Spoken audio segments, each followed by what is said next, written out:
What is up, everybody? It's Dante Walton here. Today I'm going to react to Season 5, Episode 4 of Harley Quinn.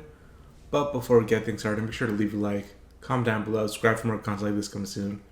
Yeah, last episode we had Floronic Man showing up. Professor Woodrue trying to get his revenge on Ivy, attacking her through the green, which is really cool. Again, I would say, so far this season, the Poison Ivy storylines have been more interesting than the other ones. Like, the other storyline had to do with, Clayface trying to kind of taking over the Daily Planet, so they'll write good reviews for him. That was an okay plotline, but I much preferred the Poison Ivy one. Just like the previous episode, with the other plotline was about Harley taking care of King Shark's kid and wanting to get into the club or whatever. Again, the whole thing with Poison Ivy was more interesting, but now Ivy and Harley have been captured by Brainiac, so I'm assuming Brainiac is going to be more of a focus so far.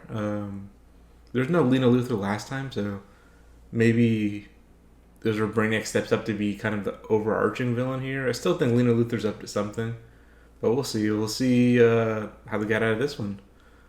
So yeah, maybe we'll learn more about Brainiac's plan. I still think it has to do with him trying to make Metropolis perfect, so he can capture it in a little bottle or whatever, or jar or whatever he does. So yeah, without further ado, just jump into this next episode of Harley Quinn. Whoa. What's this? It's like an intro for his own sitcom. I guess this is now Brainiac's show. Yeah, it is. Okay. The origin of Brainiac. Oh, okay, we're getting a whole episode focused on his origin story. It is not every axial revolution that your husband gets promoted, and now you no longer have to travel for work. I am relieved I no longer have to leave to get cigarettes. Right, Brill, too? Whatever. Really? The whole, oh, he went out for cigarettes and never came back trope. That's funny. Vril, you are ringing. It is my superior. I must engage.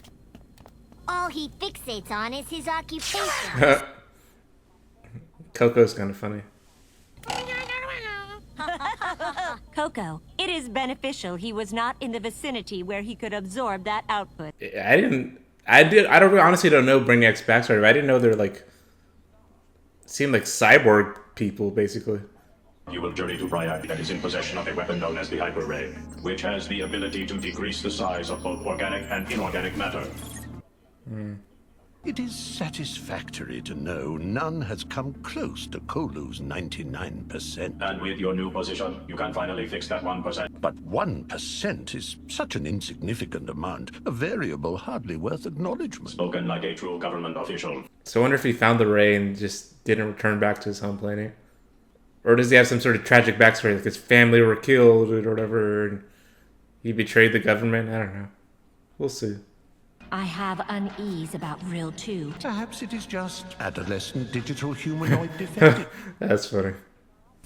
Let me be solitary. Mother has informed me of your recent unease. You would not comprehend. Make an attempt.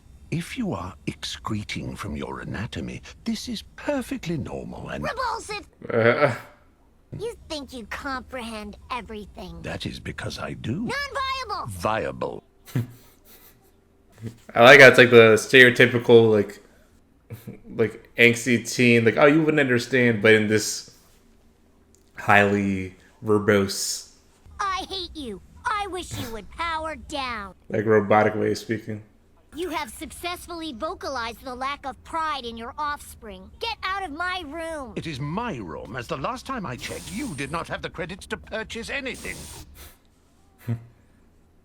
I have the ability to process the knowledge of over 490 octodecimal. Oh, they can just swap their face. That's funny. There is one thing I do understand. Vril, we just exchanged files last They week. exchange files. I am satiated. I will take care of myself. I am going out for cigarettes one last time, then I shall quit. Go into sleep mode. He went out for cigarettes and never came back. Okay. I actualized it, you genital. Vril 2, You watch genital. your output portal. You did this? And I bottled it, so it'll stay like that forever. The imperfect way you completed this is perfect. Do I detect pride in your offspring? We will discourse when I return. Stole his son's idea, right? To capture perfect things and preserve them forever. Lock as screensaver. Agreement, Coco. I am proud. When we return, I shall transfer that information to him. But I bet he never gets to.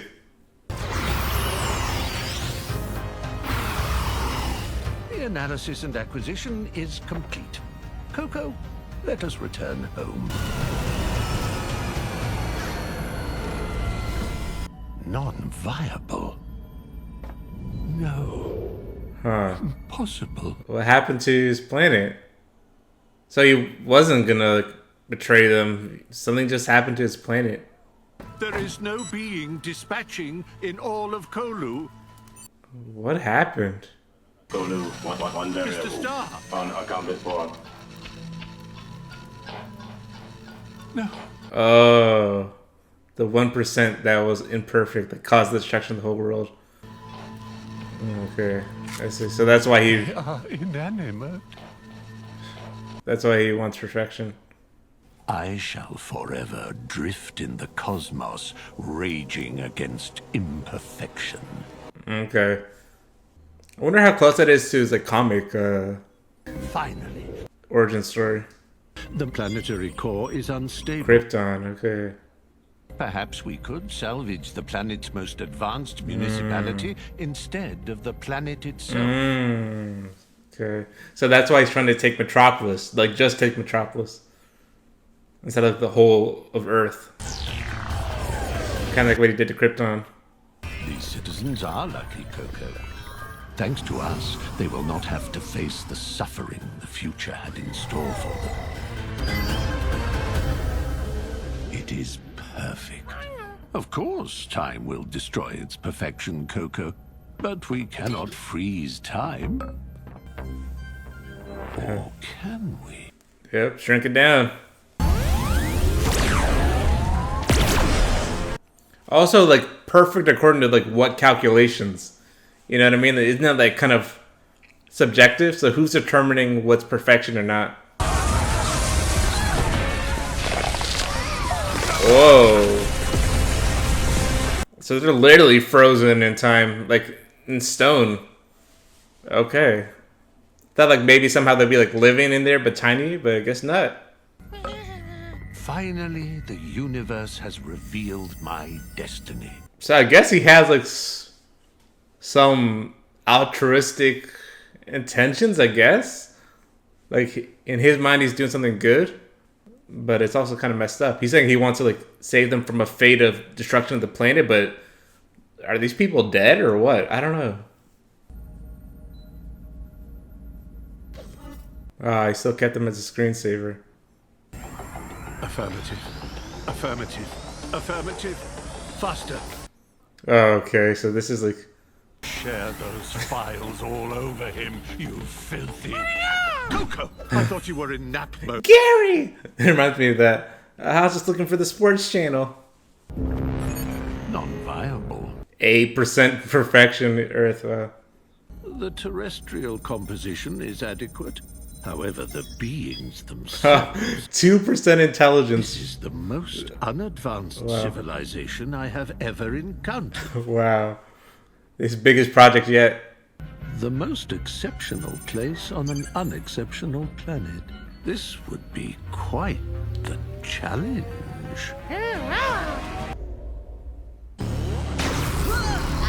Okay, so now we're cutting to where we left off last episode. I thought the whole thing was going to be his background. In the multiple planetary revolutions we have been actualizing Metropolis, we have never encountered such entities, especially this one. That's because they're not from Metropolis. I am the collector of worlds. I am... Way too goddamn loud, buddy. Hey, great powerful Oz! Yeah. Show your face! Yeah, I feel like I'm talking to the banker on Deal or No Deal. Oh, is that show still on? No. Because remember Joker blew up Howie Mandel? Oh, yeah. Oh, no. I always thought he'd be good on The Voice. The Voice, honey. Why would Howie Mandel Yeah. be on The Voice? Last comic standing, maybe? But not... But now they have a Deal or No Deal Island with Joe Manganiello. I have left the intercom on. It's still on, dickwad. Enough! Whoa. How did he do that? What did you do to Ivy? Very humorous, Coco. Oh shit, is Coco that pile of dead monkey bones? Buddy, what is going Oh, on? Coco died a long time ago. So he lost his mind, okay. You are a variable that is beyond calculation, and as such, you must be eliminated. Oh, so that's your deal, huh? You lose your mind when stuff is unpredictable and just destroy things you don't understand? Yeah, he's losing it. That touched a nerve. Oh. Don't keep her as your wife, that'd be weird. You have no right to call me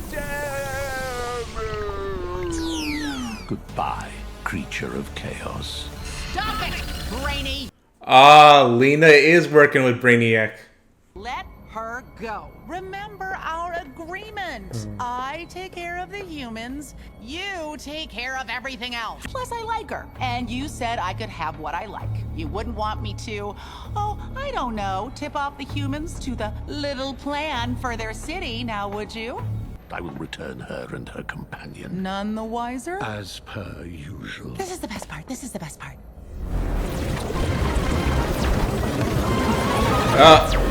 That's funny. It literally went back past the end credits of the last episode, too. I have that feeling, you know, like when you've been scrolling on Instagram and the next thing you know, you've like blacked out and you don't know how much time has passed and somehow you're 6 years deep into the page for your kindergarten best friend's ex-husband's French bull. Do you have kitten feet? Hey, how did you get in here? My boyfriend owns the building. I just wanted to make sure everything was okay. Of course. Make sure they don't remember anything either. We are so thrilled that you are a part of our city, and I am personally going to make sure that you never leave. What is her plan, though? Oh, all this dairy is going to be a big-time gamble, but I think it's going to be worth it. I thought she was vegan. You're in Metropolis, you know, so that makes it perfect for me.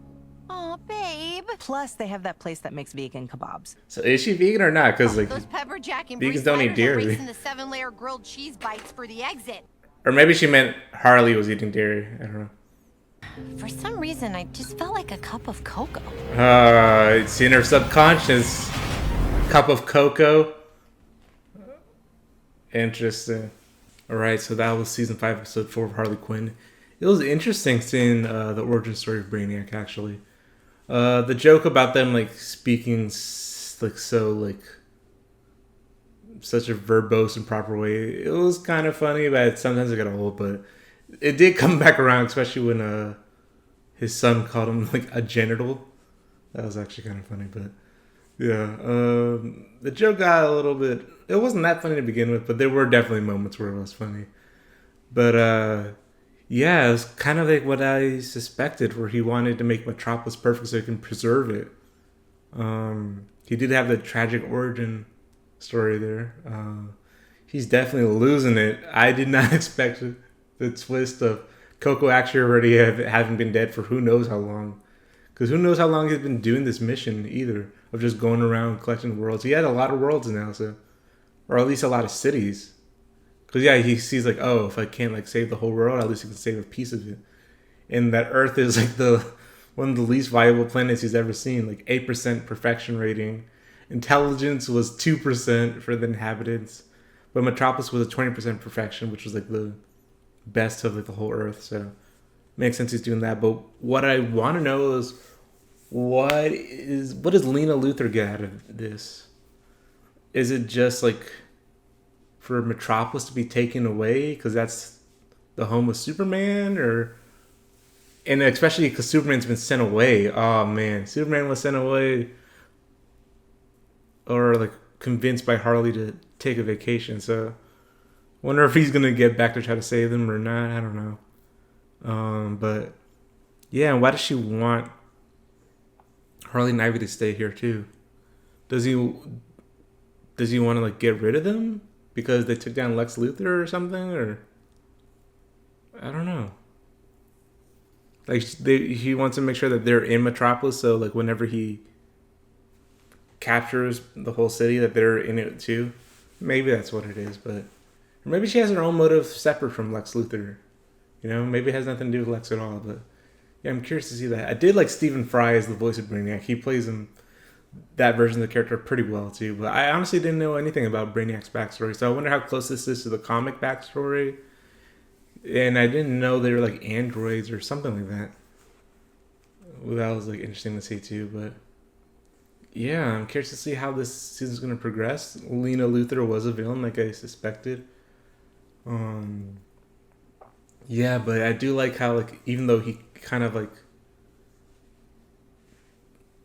I don't know if it was like, it wasn't really like time travel. I think he just like rewound their mind, I guess, to kind of forget what happened. But Harley kind of still senses the inner subconscious anywhere. She made like Brainiac's ship in her food. She mentioned Coco, so I wonder if that's going to be unlocked somehow. Maybe Dr. Psycho comes back. I don't know. So they can go into her subconscious and look for it. I wonder if that would work. But yeah, that'd be an interesting way of getting him back. But yeah, this was a good episode. Again, like the stuff this season I've been more intrigued by has been Poison Ivy's like kind of little subplot, but that might be kind of over, especially after she already killed Professor Woodrow. So we'll see. But yeah, there's still like another whole half of the season, I think. I don't know how many episodes there are this season. Some seasons are like 13 episodes, some are like 10. So I don't know actually. We might be like only a third of the way through, or we might be almost halfway through. But either way, leave any thoughts you had on this episode and my reaction in the comments down below, and I'll catch you all next time.